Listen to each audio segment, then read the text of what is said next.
Booking the wrong Disney World hotel is one of the big reasons people have a not so magical time in Disney World. So let's put some of these hotels in the hot seat and find out why they haven't lived up to everyone's wildest dreams.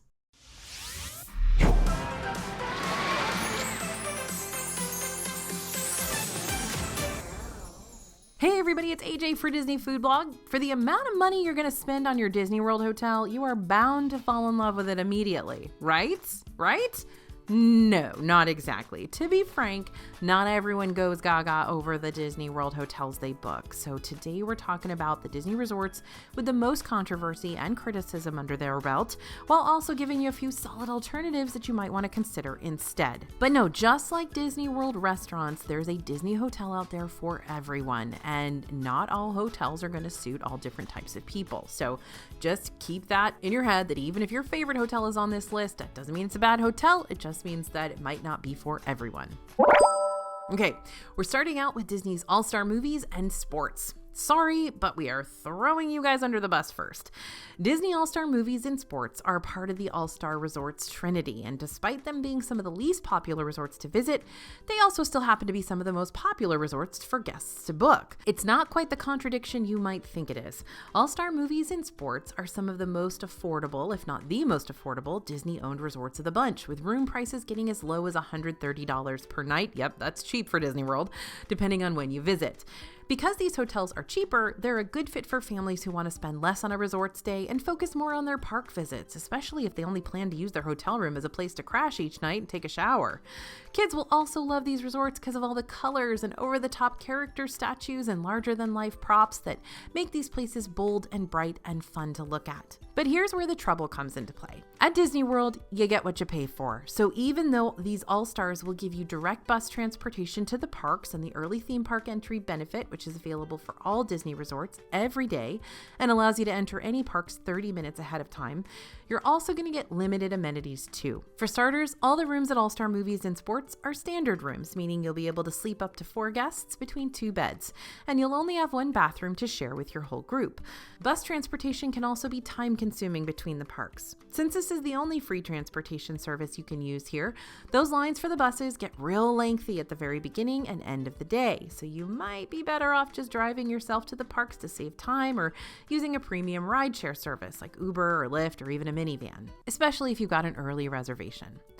And as far as food is concerned, again, very basic run-of-the-mill food court offerings here. They're going to be good for picky eaters, but as far as food quality, expect basic theme park eats, nothing to write home about.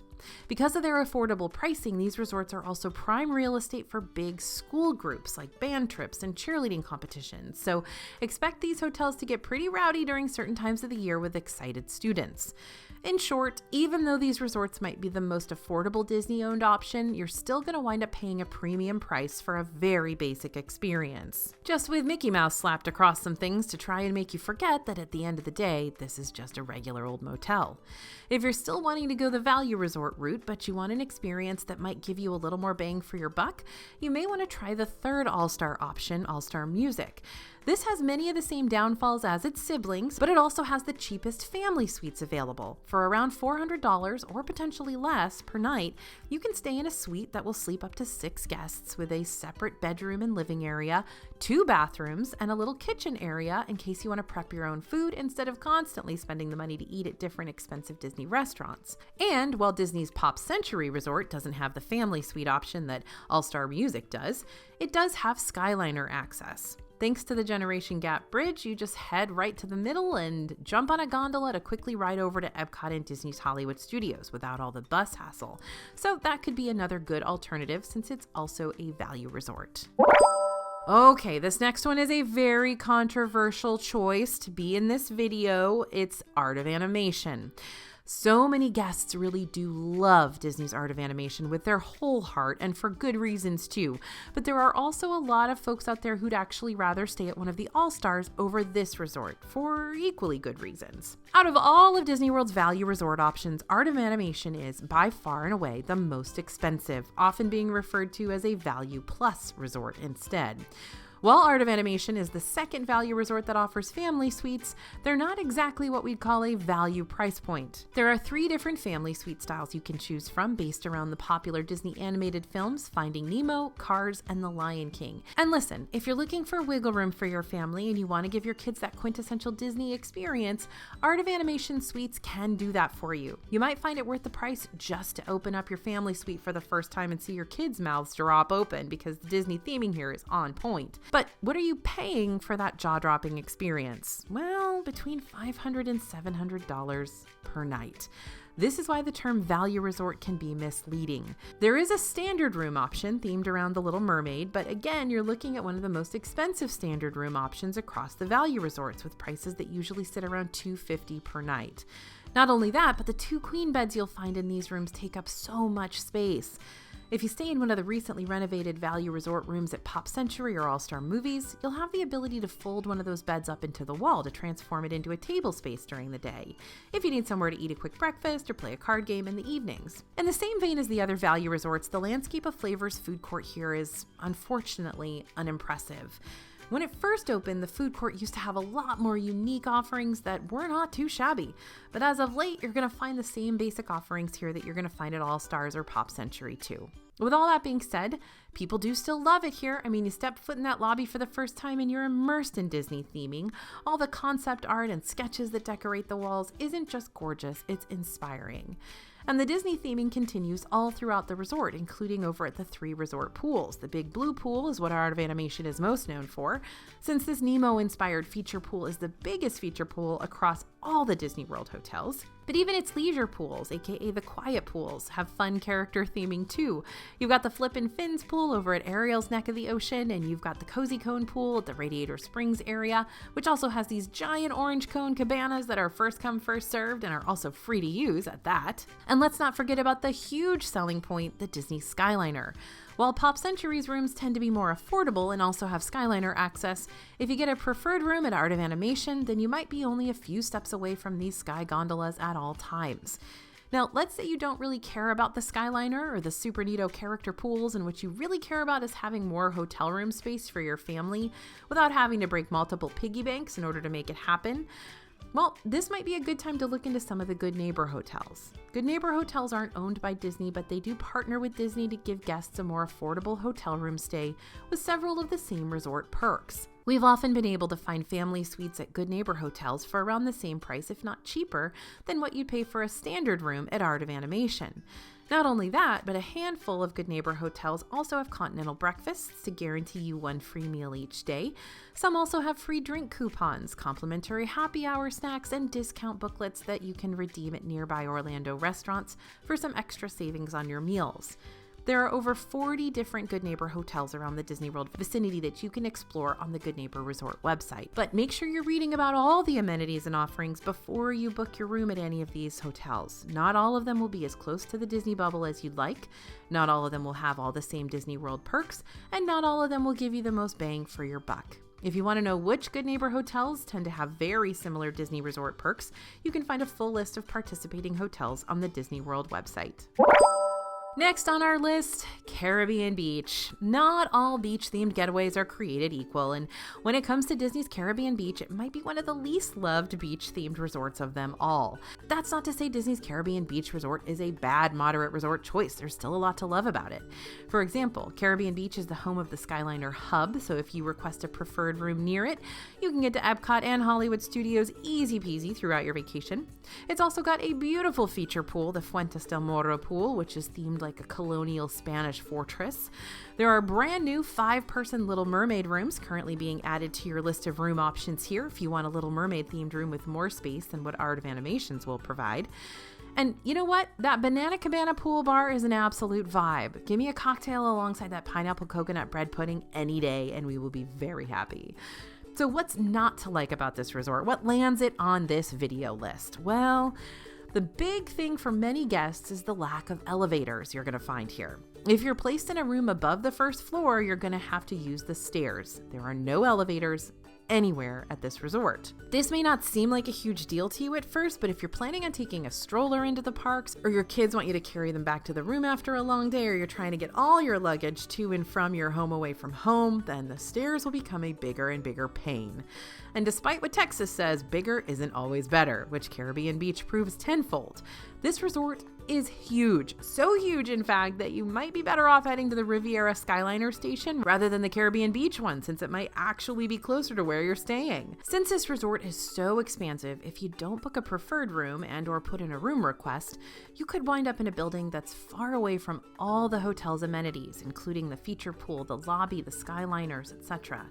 Much like all of Disney's larger resorts like Old Key West, Saratoga Springs, Port Orleans, Coronado Springs, Caribbean Beach's buses rely on an internal shuttle service. What this means is that you don't have just one bus stop in your resort's route to worry about, you've got several. Fortunately, you can use these shuttles to get closer to the resort amenities if you're in a room that's further out, but because Caribbean Beach has the most internal shuttle stops, with 6 total, you might wind up having to ride over to all 6 stops to pick up more guests before you finally head out to the parks, and that can really eat a good chunk of time out of your morning. So plan to get to the bus stop pretty early, especially if you've got a dining reservation that you don't want to be late for at Magic Kingdom or Animal Kingdom. Now, although there are a few different places you can eat around Caribbean Beach, with Banana Cabana being one of my favorites, the rest of the dining here is just okay. Sebastian's Bistro is one of the cheaper family-style sit-down restaurants you'll come across on property, with dinner costing $35 per adult and $19 per kid, but it's not a meal you're going to remember long after your trip concludes. That being said, you can always hop on the Skyliner and ride over to different resorts for a bigger selection of dining options like Riviera or the Epcot area resorts, Boardwalk Inn, Yacht and Beach Club, etc.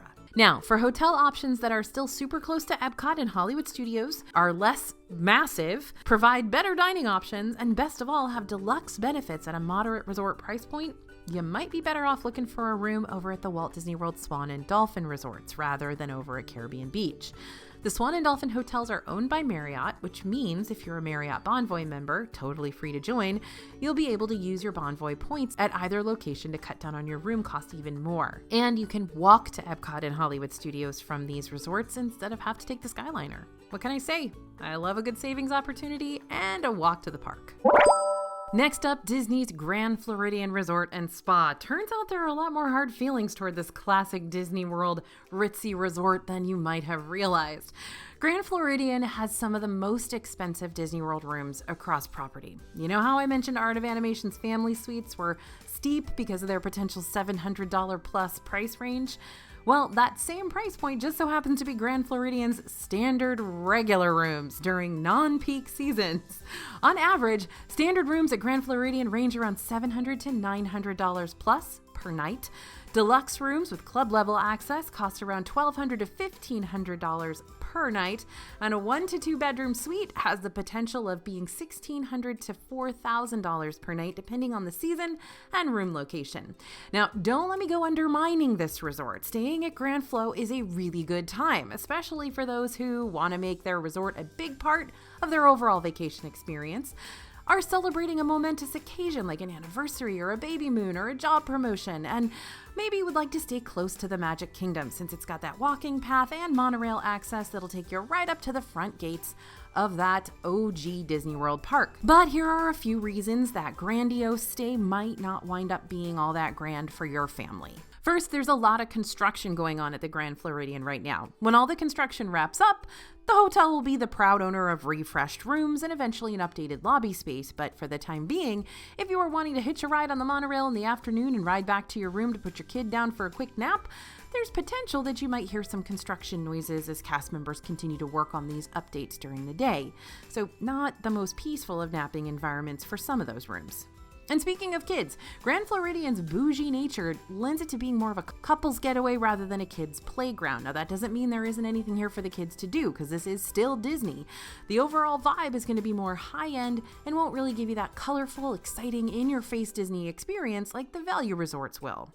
But for those who want to do a resort that'll offer several deluxe amenities like spa services, luxury pool cabanas, updated DVC rooms with Mary Poppins theming, but like chill Mary Poppins theming, not like in your face Mary Poppins theming, high-end dining establishments, maybe even a view of Cinderella Castle right outside your balcony, which will allow you to watch the happily ever after fireworks from the privacy of your room, then you'll want to book a room here well before your trip kicks off, since despite its backlash, Grand Floridian still tends to get booked up months in advance.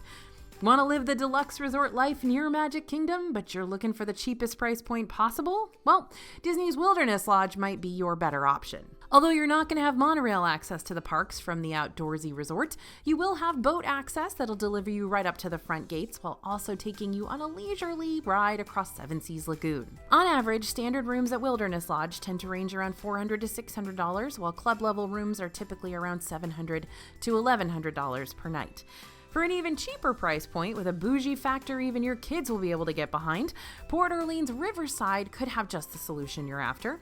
Just like any other Disney World hotel, Port Orleans Riverside has a few different room types. You've got your standard, your pool view, your preferred room, your king bedroom, but unlike the other resorts, you've got another option called the Royal Room. Remember how we talked about Art of Animation's jaw-dropping decor? Well, the Royal Guest Rooms might have them beat. When you open the door of your Royal Guest Room, you'll see portraits of Disney princesses hanging on the walls, Aladdin's magic carpet sprawled out on the floor, Belle's little footstool pup next to the TV, sinks with magic lamps, and to really hit it out of the park, headboards that actually light up with fireworks. And the best part, these rooms are still set at a moderate price point. We're talking around $335 to $360 per night, depending on the room view and the time of year you book your trip. All right, we're heading over to Saratoga Springs, my friends, for the Disney World Disney Vacation Club resort that so many people forget actually exists. Most of the rooms at Disney's Saratoga Springs feel more like an apartment complex rather than a Disney World hotel. Not to mention, the outdoor hallways for the rooms give this pricey resort more of a motel feel, which could cheapen that deluxe resort vibe you're wanting to achieve. When your door opens onto a concrete walkway, it can feel different. While so many of the Disney resorts have vibrant and exciting theming that you'll want to go out of your way to see even if you aren't staying as a guest there, like the tropical vibes of Polynesian Village or the built-in savannah at Disney's Animal Kingdom Lodge, Saratoga Springs is about horses. More specifically, it's themed after a late 1800s New York retreat famous for its spas and horse racing, which I've spent quite a bit of time in Saratoga Springs. Lovely place, but it definitely isn't something I would create a Disney hotel around. But if that's your style, then there you go. You found your perfect Disney getaway. You're welcome. However, for several folks out there, this resort's theming can feel a bit outdated and kind of boring. Saratoga is also a bit out of the way when it comes to the parks. Now, if your main goal is to relax, unwind, and do a lot of shopping at Disney Springs, then Saratoga is definitely the right resort for you, because this isn't just quiet, it's also got a water taxi that'll take you directly over to the shopping district. But since this is another really large hotel like Caribbean Beach, you're going to have to book a preferred room if you want to be close to the boat dock or lobby area, or even to Disney Springs. Otherwise, you might be placed way out in the boonies and have to take an internal bus loop to get anywhere. One of the most unique parts about this resort is its treehouse offerings. Saratoga's tree houses aren't exactly perched on a tree, but they are elevated, so they're among the treetops, close enough. Again, Saratoga continues to be one of the most quiet and secluded options across the hotels, and that goes for its tree houses too. And since they're not connected to other neighboring rooms and they're out in the wilderness, they tend to stay away from all the crowds and ruckus. They're also super spacious and can sleep up to 9 people, with 3 bedrooms, a full kitchen, an outdoor patio, and full living room areas. But the thing about these rooms is that, they're expensive. Think $1,700 a night expensive. They also book up really quickly since they're great for bigger family gatherings that can help split the bill, and there just aren't that many of them. So if you want to reserve one of these tree houses, you're going to have to start looking out for these guys at least a year in advance. But Saratoga Springs isn't the only resort where you can actually relax and unwind on Disney property. If you book a room inside Disney's Grand Destino Tower over at Coronado Springs, you can get a luxurious hotel experience at a much more moderate price point. When you first walk into the Grand Destino Tower lobby, you're going to be greeted by art. Not like Art Smith, but like art, physical art, artwork everywhere, from the scaling ceiling to the intricate decorative Spanish backdrops to the marble accents to the dripping light fixtures. All of it is beautiful. The layout of the rooms mirrors more of a deluxe resort feel too. You're not going to get a whole lot of colorful characters here, but what you will get are classy wood and metal details, a large stand-up shower, lots of storage space, a desk area, lots of places to plug and charge electronics, and a personalized smart television. And depending on which room you choose, you might also get an epic view across the shining waters of Lago Dorado, or even a fireworks view. Just keep in mind that unlike the actual deluxe resorts, Gran Destino still won't provide you with those deluxe resort perks, like the extended evening hours, which gives deluxe resort guests up to 2 hours of extra time in select parks on select nights after they close for everyone else. But Saratoga Springs will give you that. Looking for a much more updated Disney Vacation Club stay that does have the extended evening hours? You're going to be thrilled when 2024 rolls around. The new Disney Vacation Club villas will be coming to Disney's Polynesian Village Resort next year. This new DVC tower will sit on the shores of Seven Seas Lagoon, and in addition to giving us more rooms, there will also be new recreation offerings and dining options here too. Want to book a DVC room at Polynesian Village right now? Currently, the Polynesian has 380 Disney Vacation Club villas, including the Bora Bora bungalows. Much like the Saratoga Springs tree houses, the Bora Bora bungalows can be a thorn in your side. More specifically, they're expensive and they're difficult to book. But man, if you can manage to budget and get a reservation here, then you'll have the rare chance to stay in a one-of-a-kind DVC suite that juts out over the Seven Seas Lagoon right across the way from Magic Kingdom. At the end of the day, there really isn't a flat-out terrible Disney World resort in the bunch. You know this, I know this, and a day at Disney World is better than a day anywhere else. But there's not a resort that's going to be 110% perfect all the time. So the best thing you can do for you and your family is research. Find the best fit for your group, and if you need a helping hand, you've got us to give you those more in-depth and totally honest reviews for all the different resorts across property. We're doing videos on all of them, so definitely go check it out. Thanks for listening, everyone, and thanks for watching. As always, this is AJ for Disney Food Blog, and we'll see you real soon.